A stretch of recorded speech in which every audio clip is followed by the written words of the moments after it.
Exciting times with the new update. Didn't know it was going to be so big. I'm having fun with it. So, here is the Act-1 solo clutch deck, now being revised after the update. Going to look fairly familiar. A couple of key things here. We still have all the core principles that our original Act-1 solo clutch deck had, except a couple of different cards here and there. Just to reiterate what the point of this deck is, this is for you playing in solo queue. This is for you playing with bots, random teammates who are crappy, teammates who are decent, teammates who are good, whatever. People who are trying to speedrun still. This deck is going to allow you to have success by yourself, online, no matter the challenges that you're going to come across.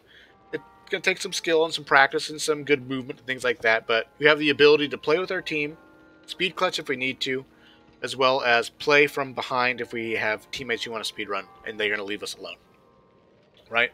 So for those of you who already saw the original solo clutch deck, it'll look mostly familiar, but a little bit different. Hazard Pay, double grenade pouch, beautiful foundation. Having grenades will give you all the tools necessary to do a holdout strategy, as well as get you out of very tight, sketchy situations, you know what I mean? So we're going to be running grenades with this deck for a long time.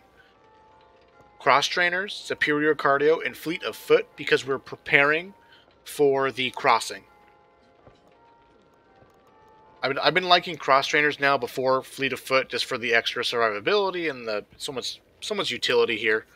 Superior cardio and then fleet of foot when we actually get to the crossing. Actually, I can't. We're doing this. Fleet of foot on pain train. Do fleet of foot on pain train. I'm changing it on the fly here. Fleet of foot on pain train. Superior cardio on the crossing. I think this is going to be better. Helping you get through the swamp with more haste. Bomb squad add a clean sweep because that clean sweep is when the ferocious mutations start coming out constantly, and so keeping our grenades on pace damage-wise with the mutations will allow our grenades to either one-shot or almost kill tall boy variants.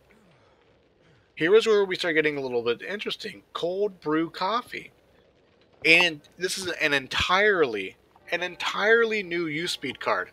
In theory, making Rolling Thunder 25% easier. That's how the math works. 25% use speed. We also get the reload speed, the aim speed, the swap speed. So much quality of life. We'll really have it for the use speed. With this deck, we are going to be the field cannon guy.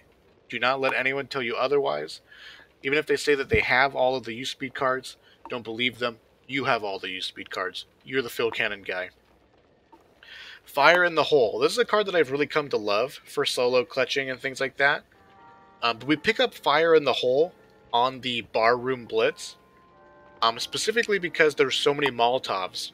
So we have our grenades, we have at least 3 grenades, and we have at least 3 Molotovs, right? We have all the there's 6 Molotovs in the bar, 3 grenades, plus our pain pills. We have a bunch of temporary health, and we can potentially speed clutch the Barroom Blitz if we have to, which is not ideal. This will sort of be the hardest mission to beat with crappy teammates. Combat Medic for the use speed, but I like picking Combat Medic here after Cold Brew before the other use speed cards because we do get the additional 20 health when we pick somebody up. So we sort of like just dip our toe into being a support character, you know what I mean? You can tell people are going to look at your deck and go, what are you doing? What are you supposed to be doing? You're like, I'm like a use speed, grenade damage, support, hybrid. We do everything, right? Offensive Scavenger. I love this card on the diner. This card is super clutch on the diner. This card seems to go off on the diner so often. You'll definitely find 4 or 5-ish extra throwables on the diner by running Offensive Scavenger here. Really, really good card for this map. And again, we'll have it ready to go by the time we get to 13, which is Abandoned, which again is another map where you have a high strain on your resources. Extra Scav, resulting in 1 or 2 extra throwables will be a huge deal on Abandoned. Plus you got the gas station, the infested house, and the second house after that. It's all lootable with potential spawns for throwable items. Screwdriver for use speed. Headband magnifier here for Hell's Bells, because getting those windows boarded up as quickly as possible will be key. Just remember that you want to do one window, another window, putting one board on each, just to start blocking things off, and then you reinforce based off of how many zombies are attacking the window, because they will break the first board. So getting one board on 3 or 4 windows, usually 3-ish, is really, really nice. And then you go back and reinforce those 3 windows, get 2 on them, get 3 on them. And then hopefully your teammates are not total dead weights and they've helped you board up a couple other windows. But you'll be key at this. You'll be slamming down the boards, no problem. Shoulder bag here for abandoned. Just the extra resource. This map is really, really, really long, especially with the infested house. And then the holdout at the tow truck lifting the car up, and then you have to run up that alleyway and hold out at the second house, and then you still have to run all the way up the mine. So an extra 80 points of health plus whatever team upgrades you have is going to be really useful here, and etc. Then we'll get multi-tool right at the end. I also have shoulder bag here before we get canned goods, just because if we do get the Rolling Thunder, we only have 14 cards. In theory, shoulder bag should be more health, because you get 2 more pain pills with 40 HP each.